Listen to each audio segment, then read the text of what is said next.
The Garland Canada Culinary Competition means a lot to me, actually.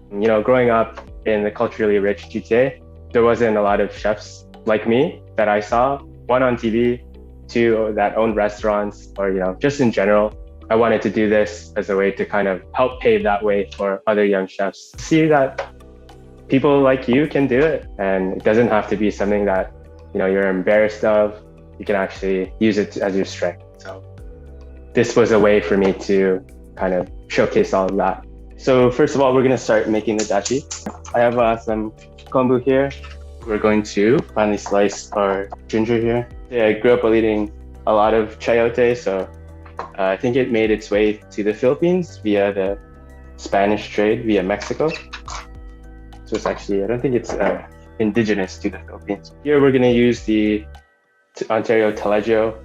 So I'm going to cut off most of the rind. That's going to be for our dashi. We're going to dice some, set some aside. It's going to go into our tsukune or meatball. We're going to set this cutting board aside. Use a wooden one for our Canadian chicken from Row Farms. Dice it up so that we can mince it in our suribachi. It's not going to be quite a mousse. It's going to be a little bit chunky, just for texture as well. Different textures in the meatball. And so while we're keeping an eye on that, we're going to go ahead and season the tsukune. So it's going to be ginger, chicken, a little bit of black pepper, some salt, and a little bit of white soy. The white soy, just a little bit lighter in flavor, something that we don't want to overpower the dish as well. So over here, we're just going to grind it up. I'm going to do it handheld because this table is from IKEA and it's not very stable. So I'm just going to do it in my hand. See, it's kind of beginning to mince. Something about the suribachi is like kind of the specific texture that you get out of minced chicken. We'll bring the kombu dashi up to kind of like a simmer, as well as the cheese dashi that we're making, or the Ontario Taleggio dashi. Okay, so we're gonna start poaching our vegetables off. Just gonna gently poach them so that they're not raw, and so that they can also be rolled into kind of little buds. So you can see that our dashi is just going the cheese rinds in there. They're just floating and releasing their flavor into the dashi. So we have our cheese mixture, chicken, ginger, white soy, black pepper, and salt. We're going to quenelle them,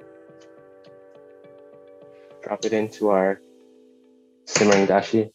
I don't think many people have eaten taleggio with ginger, but it definitely works, actually. It's really, really delicious. Taleggio kind of has that note of like fermented miso or natto that's in Japanese cooking.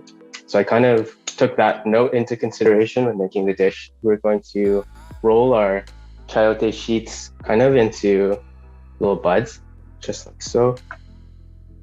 So we're gonna let our meatballs rest with our cheese inside. See how our cheese dashi is going? Just straining it through oil filter or cheese pot.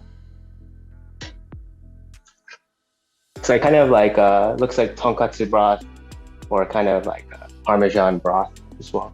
This is going to be a lidded dish that I want to serve like you'd want to serve alamine, just the meatball directly in the center there. We're going to have our little chayote buds, put our fine green onion on the top, tiny little bit of raw ginger, drape our daikon over this, a few ladles of Ontario Taleggio dashi, and then we're going to lid it up, and then that's it. My name is Nikko Policarpio. I made a Ontario Taleggio dashi with some kombu from Kyoto.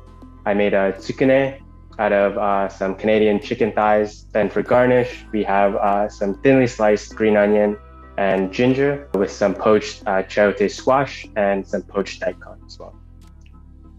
I'm feeding the recovery in a very specific, or a simple way, I should say.